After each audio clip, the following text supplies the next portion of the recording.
Let's talk about night shifts for nurses, active nights or sleepovers for disability care workers. What are the risks associated with such kind of shifts that we need to know and need to work on it? I would like us to take time to reflect. Hey good people, welcome to this channel. If you are seeing me or visiting for the first time, my name is Caroline and my friends call me Chebo. This is Inspire with Chebo. Today, I would like to talk about the importance of self-care for care workers. I cannot emphasize this enough. The reason why I'm cycling back to the importance of self-care for care workers is because of a video that is doing rounds in social media about a nurse who lost her registration because of allegedly sleeping at work, doing night shift. As headlines scream misconduct, before we run to judging this person, I would like us to pause and think. I would like us to take time to reflect. There is a silent whisper, something that most of the time we overlook, because the deeper issue here is beyond sleeping on the job. It is fatigue, burnout, and the work that makes us or pushes us care workers to work beyond our limits. It is time to think self-care. I am not excusing poor practices. I'm not excusing bad workmanship. What I'm talking about is how are we going to prevent this from happening again in the future? In care, there are two very important things. One, clients or participants deserve professional care. Workers who are alert, who discharge their duties with professionalism at all times. And number two, involved in that care is the care provider, the person who is discharging these duties. These people are also human beings who have blood and flesh, and they can break under exhaustion. Sleeping at work, especially during a night shift, is a very serious offense. It got repercussions. It places the care of those that we are looking after at risk. It also impacts on the productivity of our team members. They don't get the support that they deserve. There is a question that we rarely ask, or even when we ask, we close over it. And this is the question: what predisposes a care worker, a frontline care worker, to the risk of burnout, work-related stress, exhaustion, and lack of energy?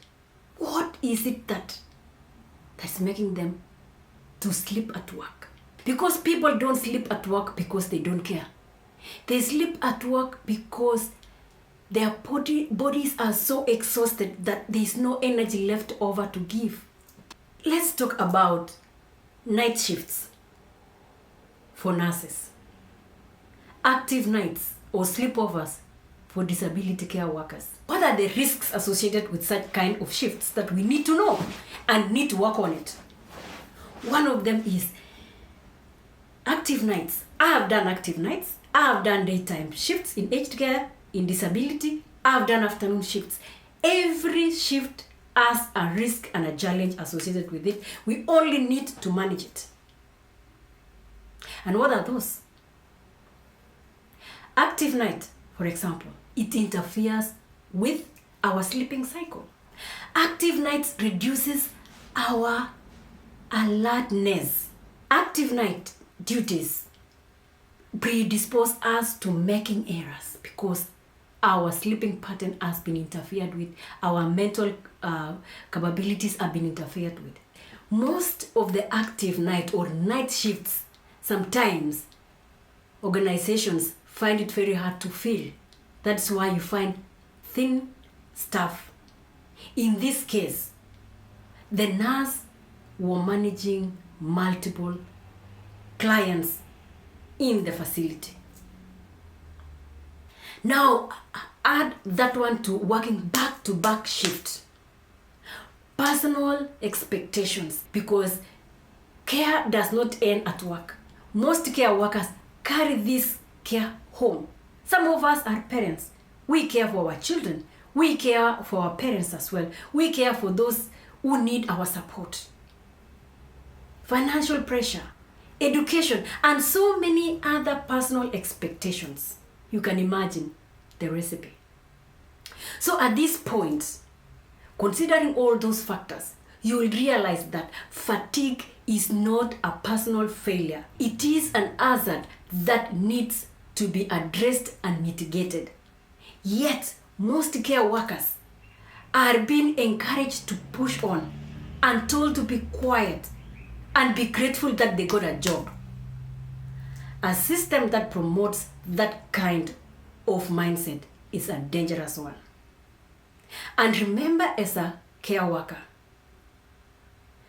the same system that pushes for hard work is the same system that will punish you when mistakes are done. So what remains? Look after yourself. Self-care comes in. Very important. Self-care is not a bubble bath. It is not a luxury. Self-care is a real risk management if you work in care where there's a lot of expectations in terms of shift work, work productivity. Self-care is key to managing situations that can predispose us to challenges. For me, this is how self-care really looks for a support care worker or a frontline care worker. Self-care is lifting up your hand and seeking for support before things fall apart. Self-care is looking after yourself before things turn into mistakes. Self-care is looking for support and knowing your limits before you break down. So the next time you feel that you are weary and your energy is flat, there's nothing to give, please take a break. Do something, have a rest and rejuvenate and get back your energy. Because when we have self-care, it's a protective factor. It protects our work. It protects our registration. It protects the people that we work with. It protects our career. And this is the hard truth. We are always encouraged to work hard, to deliver this, to deliver that. But at whose expense? To what length? Remember, a system that promotes exhaustion is the same system that will punish the worker, the exhausted worker. So look after yourself. Stand for you. You don't have to please either family or anyone else. Please you. Because when things fall apart, no one is left standing. Your career will suffer. Your mental health will suffer. Your physical health will suffer. Everything will suffer. And this is where I want employers to lean in and help care workers. Remember, when an incident happens, the first thing they ask is a client okay? Are they affected? Were exhaustion discussed? Were rosters distributed evenly? Were there enough breaks provided? What about we be proactive as employers and look at it this way? Every time, frequently or regularly, as an employer, carry out risk assessment with your employees. Review rostering or shift allocation frequently. Encourage open conversations with your employees without just making it like a tick box thing. Encourage open conversations that workers are free to discuss fatigue without feeling a kind of fear.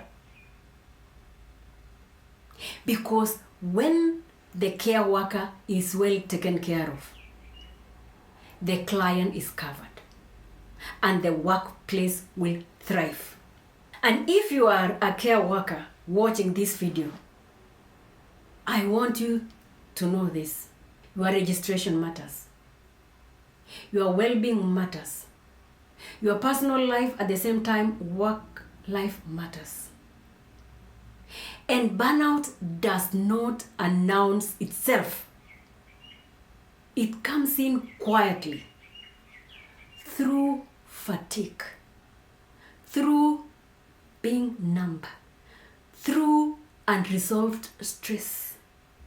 You will find that you make mistakes that you even was not making them. When that time arrives, please take a break and reflect and review how you were before things take a different turn. So if you are experiencing exhaustion at the moment, please take time, not work harder, not push through it. I hope this video does not create shame. Instead, it spurs conversations about self-care for direct and frontline care workers. Thank you so much for watching. See you again in another episode of Inspire with Chebo.